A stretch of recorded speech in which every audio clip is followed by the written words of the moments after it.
Welcome back. This is Danny. I am Danny. I'm feeling thoughtful. All right. Well, you ever heard this? This is going to be our topic today. Have you ever heard this? I'm sure you've heard this. If there's so. Wait. Rewind. Start again. If there is a God, why is there so much suffering? Have you ever heard that? If there is a God, why is there so much suffering? If there's a God, right? Why is there so much suffering? But today we're going to do abundance and suffering. How do these two things exist? If suffering exists, how is there a God? So, let's break it down. Remember, we have to remember your definitions of certain things might not be aligned with certain definitions that I'm putting out. So you just got to open your mind a little bit and just hear what I'm saying. Right? Just hear what I'm saying and just try to understand it. The fundamental layer, remember we went over this. If you watched my videos, the 5 people that do, thank you, by the way. You're the real VIPs. Yeah. MVPs. Sorry. VIPs and MVPs. How about that? So anyway, let's get back on task. Remember that everything is energy. Remember this? If you may have watched some of my other videos. And there's a scale here, plus, minus. Okay? And this is the vibrations and the frequencies. Vibrations is going to be, you're going to be high vibing, low vibing. Okay? Well, like we said, everything exists as one. We're, in unity. That's God. So and one way to explain this about God or source, remember God, source, monad, Brahman, there's different words. Just think about this, right? Say this is God, okay? And this is you, right? Now, just think about this for a minute. If you were told that you are separate from God, right? And then, that's a percent sign, wow. If you were told that you were separate, but God is everything, right? God is the creator of everything. Now, I guess you can, like if you've been told that you, like, okay, so if you just imagine God as a person or a man sitting in heaven or something, and yeah, he created everything, yeah, okay, that's a viewpoint you could have. But what I'm saying is that everything is energy, right? And if everything is energy, then for you to look at yourself separate from God would diminish God, right? Because then this act would diminish God. If you were separate from him and he was everything, then how is he all powerful? To me, that doesn't make any sense. So I'm not trying to diminish God here in this instance now. You might have your own thoughts. So I just wanted to go over that. So that's my thoughts. Thoughts is all. He's all. The source. Source of all creation. Okay. Now that we got that over with. This part right here is where the abundance and suffering comes in. Okay? So, like I said earlier, if there's infinite abundance, there's infinite suffering. And there's everything else in between that, right? You're going to have the best of the best and the low of the low. The best of the high and all of the low. The lowest of the lowest and infinite amounts of it. And so if you could see it in this perspective, then you would understand that these two things are part of the same thing. One thing, it's just that they're on polar opposites, right? They're on polar opposites of the spectrum of the one thing, the source. And so just think about this. Think about and let's start with suffering first, okay? Why is there suffering? First of all, it's an energy play, right? It's all about energy. And you have what's called an energy signature. And this energy signature is like your vibration level, right? Like you're out in public, you're a very happy person, you have a smile on your face, you talk to someone, and they get that sensation when they first meet you that you're a good person, maybe. That means you have a high energy signature. You're vibing high. You're feeling good, right? It's rubbing off on other people. That happens all the time. You run into people like that all the time. Okay, so energy signature is going to be your vibe level. And if you are vibing high or maybe in the middle, then you're not going to experience as much suffering. But if you have low vibes, then you probably will. But then you run into this paradox of, well, why do good people, why do things happen to good people? And that's the paradox of this whole situation. So the paradox is, well, if you're vibing high and you're doing all the right things and you're the greatest person, then how could a good person get killed on a bus? Doing absolutely nothing and just sitting there and minding their business. How can that happen? So the paradox is, how can, I'm not going to write it out, but how can someone who is innocent be murdered or something like that? And so we got to break this down into energy again, right? Energy. So think about a deer, right? You got a deer, right? Look, that's like the daddy one. But anyway, say you have a baby deer. Oh, that's wrong legs. The baby gets eaten right after it's born. Okay, it's just born. It's in the woods, next to a pond. It is the most innocent thing you could think of, right? It's just a baby. It was just born. And then you have a pond, and then you have an alligator that comes out the pond, right? Mr. Alligator comes out the pond and just eats it. Just eats the baby, right? It's just the most awful thing you could think of, right? Now, as humans, we would probably have a different reaction to this, but we're going to get into that in a second. But understand that this is a predator. So you have, watch, let me get this. You have what's a predator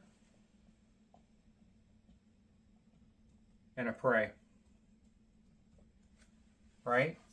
Now, this alligator is just doing what it's natural to him, right? It's got to eat. And eating is a form of harvesting energy. Okay? So it's an energy play. It all ties back to energy. So the way you get energy, besides the sun and different, other ways that we're not discussing today, is that you eat food. And then that's how you get energy. So the alligator is the prey here. And the predator, and the baby deer is the prey. And the alligator is going to feast on the baby deer, even though he is completely innocent, because he needs the energy, right? He needs the energy to survive. Like, he doesn't have any other... He's got to eat meat. Like, that's what they do. They're meat eaters. So, the difference here is that it's the intention, okay? The intention is not like a woman getting killed on a bus, right? That is a person's choice that did that. And so the intention of the alligator is just to feed, okay? And that creates balance in nature, right? That creates balance, light and dark, abundance and suffering. So, but people, let's just break down what people would do. So just say you have people and the same thing happened to a baby human that was on the side of the pond. Well, our instinct as humans is to be like, that alligator, he's a menace. He killed the baby, right? We're going to probably gather the whole town to go find the alligator. We're probably going to kill all of them, right? Probably going to kill at least 4. You might find 4 of them before you find the right one. But they're going to kill a bunch of them, and that's because we have our emotions are tied to it, right? We have our emotions tied to these things. It's an emotional attachment.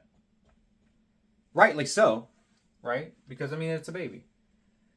But, so the intention of the alligator wasn't to kill the baby out of malice, right? He doesn't know any better. It's just nature doing nature. The difference what I'm trying to get this boiled down to is the intention of a person that is on a bus,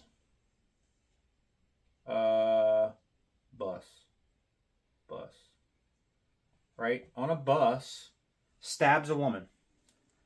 Now this opens a whole other side, Pandora's box on the human emotion and fear, how fear and scarcity drive human emotion. Okay? So the upbringing of this person or some traumas that may have happened in his life, all of these things built their ego. Okay?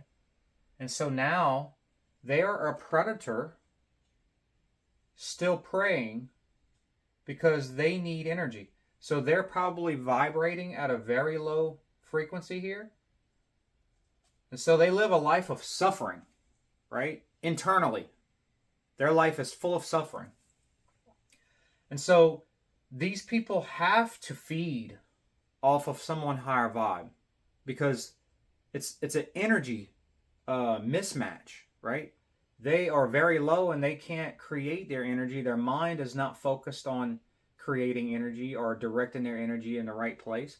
And so they have to harvest energy from someone who does have energy. And so it all comes down to the intention though. And the intention for them was to prey on someone that had a higher frequency. But the reason why it happened is because of their ego and the traumas and the things that happened that were passed on to them. Generational trauma maybe, or other things that might have happened. They might have had really dark things happen in their life. And so, but it wasn't that person's fault that those things happened to them. It was their fault that their mind wasn't able to emotionally detach from or go through the steps of getting themselves out of this suffering. And so they stayed in the suffering. And like I said, where suffering exists infinitely down here, you're already on a timeline where it is. And so if you're not gonna try to get yourself out of it or work yourself out of it or do things in your life where you climb out of the pits, right? Maybe even release the guilt and shame from things that might have happened in your life. You hold on to those things for so long and they really do stay with you and they keep you there. The mind is a really powerful tool, and if it stays on negativity, it creates negativity, and that's what comes to you. Now, the other side of this is abundance. Okay. Now, and that's what I was just talking about upping your vibes. And look, some really horrific stuff happens to people, and for the most part, emotionally they get really tied into it, and it becomes their identity. And that identity is what they've had their whole life, right? They really tie themselves to it. They can't think of anything else that they are, and the the whole, how can I put this? The whole the whenever you keep yourself in a victimhood type space, that's a very low vibe space. And so what what you focus your energy on is what you'll find, right? The law of assumption says that if you assume something to be true, like I am this, and you identify, then you will find evidence everywhere that it's true. And you will believe that evidence. You will believe it, right? It'll be you because you believe it.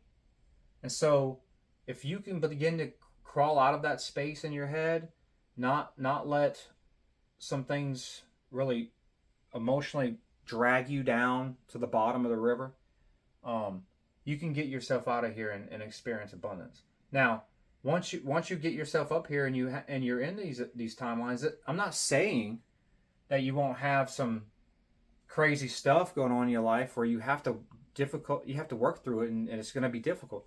What I'm saying is your response to that is going to make or break you. That's what I'm saying. The response to the trauma, or something that, it might not even be trauma, it might just be something bad that happens in your life. The response to that is what will make your life go to the positive or to the negative. And it's all controlled with your mind. Where thoughts flow, energy goes. And that's why suffering and abundance exist. That's why suffering exists. These things are both one and the same. One and the same. All source. Thank you.